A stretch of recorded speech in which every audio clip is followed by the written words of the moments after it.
அனைவருக்கும் வணக்கம். தமிழக அரசியல் களம் இப்போது அனல் பறக்க தொடங்கியிருக்கிறது. 2026 சட்டமன்ற தேர்தலுக்கான வேட்பாளர் பட்டியல்கள் ஒவ்வொன்றாக வெளியாக தொடங்கியுள்ளன. இதில் அனைவரது கவனத்தையும் ஈர்த்திருக்கும் ஒரு பெயர் இயக்குனர் சுந்தர் சி. முறைமாமன் முதல் அரண்மனை வரை திரையில் மேஜிக் செய்த சுந்தர் சி இப்போது நிஜ அரசியல் களத்தில் குதித்திருக்கிறார். அவர் எந்த கட்சி, எந்த தொகுதி, பின்னணி என்ன என்பதை பற்றி ஆழமாக பார்க்கலாம்.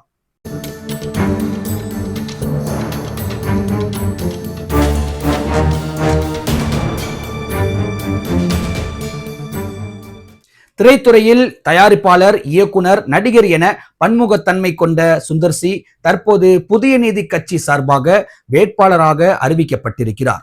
தமிழகத்தில் நிலவும் கூட்டணி கணக்குகளின்படி அதிமுக, பாஜக தலைமையிலான தேசிய ஜனநாயக கூட்டணியில் புதிய நீதி கட்சி இடம்பெற்றுள்ளது. இந்த கூட்டணி ஒப்பந்தத்தின்படி மதுரை மத்திய தொகுதி புதிய நீதி கட்சிக்கு ஒதுக்கப்பட்டுள்ளது. அந்த தொகுதியில்தான் சுந்தர் சி போட்டியிடப் போகிறார். மிக முக்கியமாக அவர் இரட்டை இலை சின்னத்தில் களம் காண்கிறார் என்பது குறிப்பிடத்தக்கது. இது குறித்து புதிய நீதி கட்சி தலைவர் சி.வி. சண்முகம் வெளியிட்டுள்ள அறிவிப்பு அரசியல் வட்டாரத்தில் பெரும் பரபரப்பை ஏற்படுத்தியுள்ளது. அந்த அறிக்கையில் 2026 தமிழக சட்டமன்ற தேர்தலில் அதிமுக சார்பில் புதிய நீதி கட்சிக்கு ஒதுக்கப்பட்டுள்ள மதுரை மத்திய தொகுதிக்கு திரைப்பட தயாரிப்பாளரும் இயக்குனரும் நடிகருமான சுந்தர் சி வேட்பாளராக நிறுத்தப்படுவதாக தெளிவாக குறிப்பிடப்பட்டுள்ளது. மதுரையை பொறுத்தவரை எப்போதும் ஸ்டார் வேட்பாளர்கள் களம் காண்பது வழக்கம்.